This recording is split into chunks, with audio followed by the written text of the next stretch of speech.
between the Patriots taking Week 1 with a 27-20 victory over the Texans and the Red Sox winning their first game of their series against the Houston Astros. Sunday was a good day for Boston sports fans.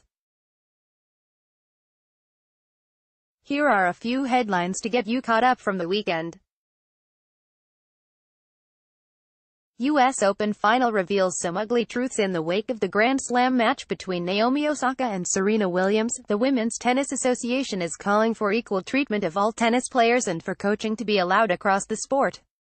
Critics have argued that Williams was not treated fairly after receiving 3 code violations, amounting to a $17,000 fine, from chair umpire Carlos Ramos, and the WTA agrees. CEO Steve Simon addressed the issue in a statement released on the WTA website. The WTA believes that there should be no difference in the standards of tolerance provided to the emotions expressed by men versus women, and is committed to working with the sport to ensure that all players are treated the same. We do not believe that this was done last night, former World No.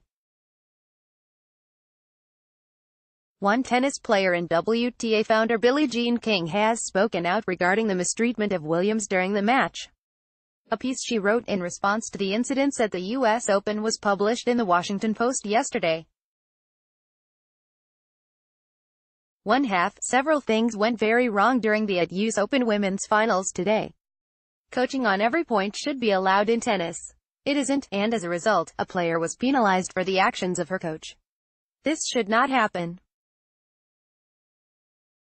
Billie Jean King, at Billie Jean King, September 9, 2018, 2 When a woman is emotional, she's hysterical, and she's penalized for it. When a man does the same, he's outspoken.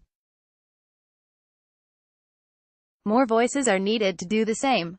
Billie Jean King, at Billie Jean King, September 9, 2018, Boston.com. Aaron Colvin is not happy about this call from Sunday's season opener. Every year, the Patriots seem to find themselves under some type of scrutiny from opponents and fans for cheating in one way or another, and Week 1 of the 2018-19 season is no exception.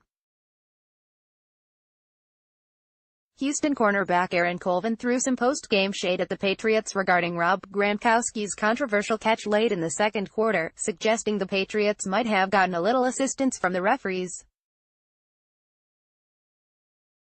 "I mean, we're playing in New England," Colvin said. "So you know what that means. How in the world did Gronk call this in?" At WAD 1980, September 9, 2018, the Patriots have been subject to harsh criticism and accusations before, Deflategate being perhaps the biggest controversy in the franchise. Texans coach Bill O'Brien could have used a timeout to allow officials time to review the play, but later told reporters that doing so is not his job. The controversial call sparked a series of debates on Twitter, with fans arguing in favor of the call while Pats haters aligned more with Colvin's statements. The catch in question was not reviewed because a request for review was not received by officials before the start of the next play, deeming the play in question unavailable for review. It's safe to say that this play is likely the first of many that will be called into question, as the football world tries to abide by the NFL's new catch rule for the first time, as it was officially approved in March 2018. Sox bring back Sale, but lose Pedroia. The Red Sox have had a tumultuous few days. The good news? They narrowly avoided a sweep with a late RBI from Mitch Moreland, snapping the Astros' 7-game winning streak.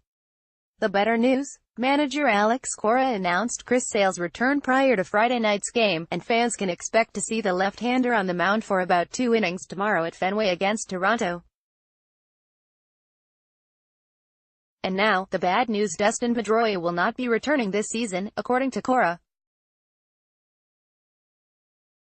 The second baseman underwent arthroscopic surgery in late July, and, despite making progress in his recovery, Cora says they've run out of time, and assured fans that Pedroia will be ready for next year, no doubt. Boston.com. Caps torch still burns strong during Week 1. It's been 2 years since Colin Kaepernick first took a knee during the Star-Spangled Banner prior to an NFL game. Yesterday, 3 Miami Dolphins became the first and only players to protest the national anthem in the 2018-19 season. the anthem played, receivers Kenny Stills and Albert Wilson took a knee and defensive end Robert Quinn raised his fist in protest. Kaepernick tweeted out his support for the players. Boston.com, my brothers at Castells ended to think, FC12 continue to show their unwavering strength by fighting for the oppressed. They have not backed down, even when attacked and intimidated. Their courage will move the world forward. Love is at the root of our resistance. Rock medium dark skin tone pic.twitter.com/2KSSX4S7U. Colin Kaepernick at Kaepernick7, September 9, 2018. Robert Kraft and Meek Mill lived their best lives this weekend. Although it might look like an unlikely friendship at first glance, Kraft and Meek really are the best of friends.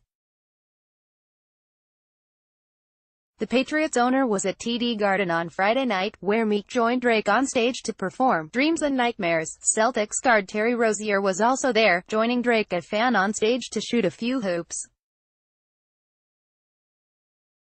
Kraft and Meek were also seen at Gillette, enjoying New England's season opener against the Texans in Kraft's private box. Meek Mill is sitting next to New England Patriots owner Robert Kraft in his box. pic.twitter.com/smayu2mc, Ross Bolin at We're Bolin, September 9, 2018. Daily highlight, get it to the Gronk, at Rob Gronkowski. Sign up for Boston.com's email news alerts. Thanks for signing up.